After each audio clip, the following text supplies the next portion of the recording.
Just one more. I mean, I can't not try the white chocolate ones. I just can't.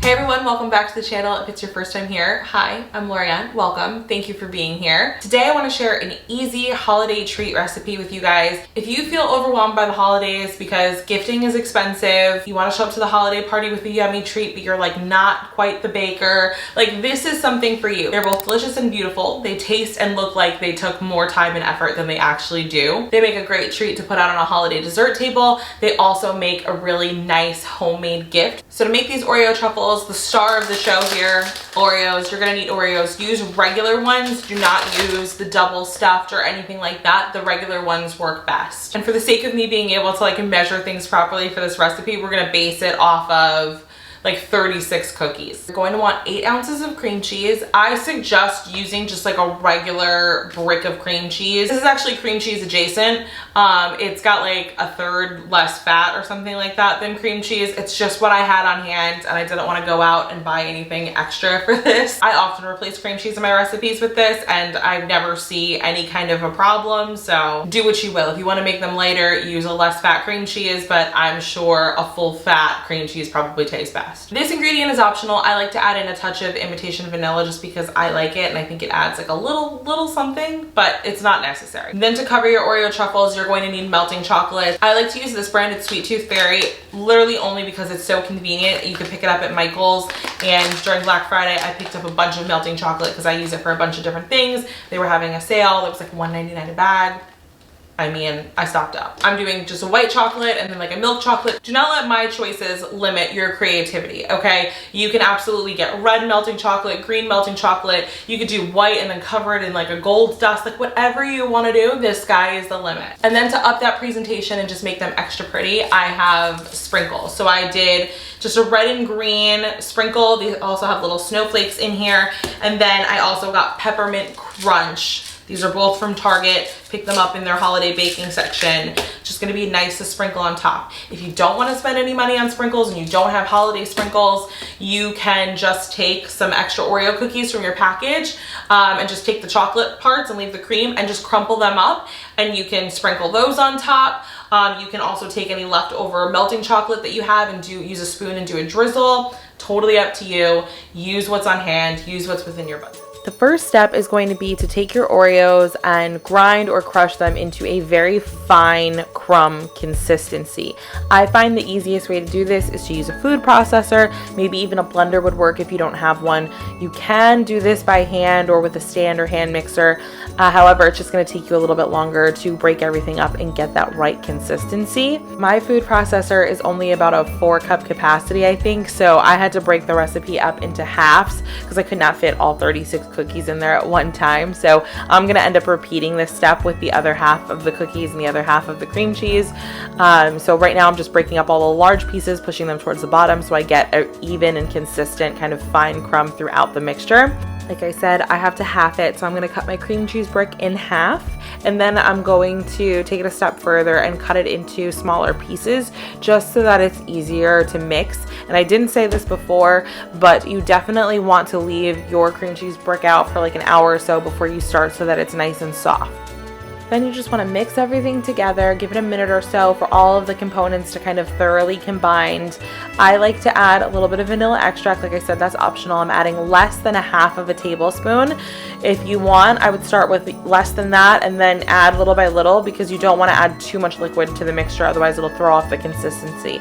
You want it to be like a very, very thick, fudgy brownie mix. And then I'm going to transfer that to a bowl where I will kind of pull from to roll them into the little truffle balls. Then, like I mentioned earlier, my food processor is little, so I had to repeat the whole beginning part to make more of the filling for my truffles. So if you had a large food processor, used a blender or a different method, you likely don't have to do this part, but if you are part of the tiny food processor gang, you're gonna repeat this part like me. Once you've completed your filling, you're going to want to roll out some parchment paper on a baking sheet, and then you're going to roll your filling into little balls, placing them on the parchment paper so that nothing sticks. How many truffles you get out of the mixture really depends on how large you make your balls, but I would recommend using a heaping tablespoon and rolling that up if it's your first time. I like to just eyeball it. You don't want to make them too big because it can kind of be a lot to bite into, because again, you're going to coat these in the chocolate, which then adds to their like kind of bulkiness. So I would err on the side of using a heaping tablespoon and rolling that up.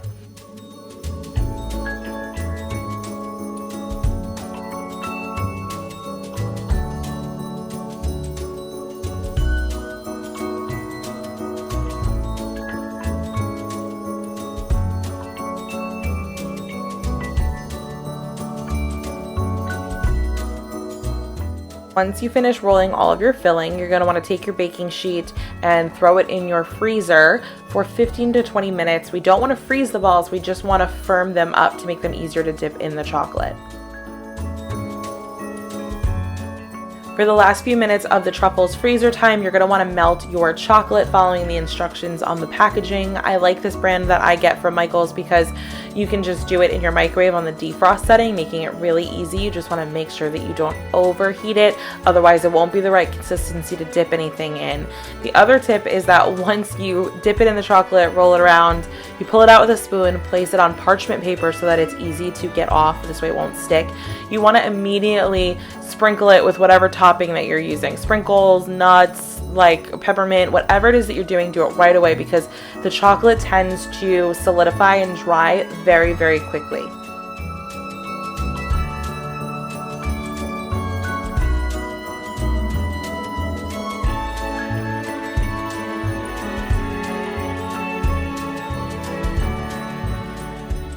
Once you're finished dipping and decorating your truffles, you're going to give them 10 to 15 minutes to completely dry and solidify before you start packaging them up however you would like. I bought these really cute bucket containers from the Dollar Tree. Bought a ton of them to pass out truffles and cookies this season, and they are just super cute and super inexpensive. You can't pass holiday treats out unless you've taste tested them yourself first. This is a law, I'm sure. Come on. They're so good. How am I supposed to give these out to family and friends? They're just so good. Like, I'm gonna need to do it today. Otherwise, like, these aren't gonna make it through the night. These won't be here tomorrow. So if I don't distribute them tonight, nobody's getting anything. Let's be real. So that was it. It was that easy. I hope you guys enjoyed today's video. I hope you guys take some time to make and enjoy this recipe at home or pass it out to your loved ones. Literally nobody on earth is ever disappointed by a delicious gift. And like I said, if you're not the world's greatest baker, if you're not wonderful in the kitchen, you can still whip these up very, very easily. Minimal skill required. You don't have to look perfect. Some of mine are very wonky looking, but I think that that adds to the homemade holiday charm of them all. We didn't invent the wheel with this recipe. It's been around, but for anybody who hasn't seen it, or for anybody who saw it and maybe thought it was more work than it actually is, I hope this inspired you to try it in your own home. Don't forget to give this video a thumbs up. It really helps out the channel. You can leave me any questions, comments down below, and don't forget to subscribe if you aren't already for more videos in the future, and I'll see you guys in the next one. Bye!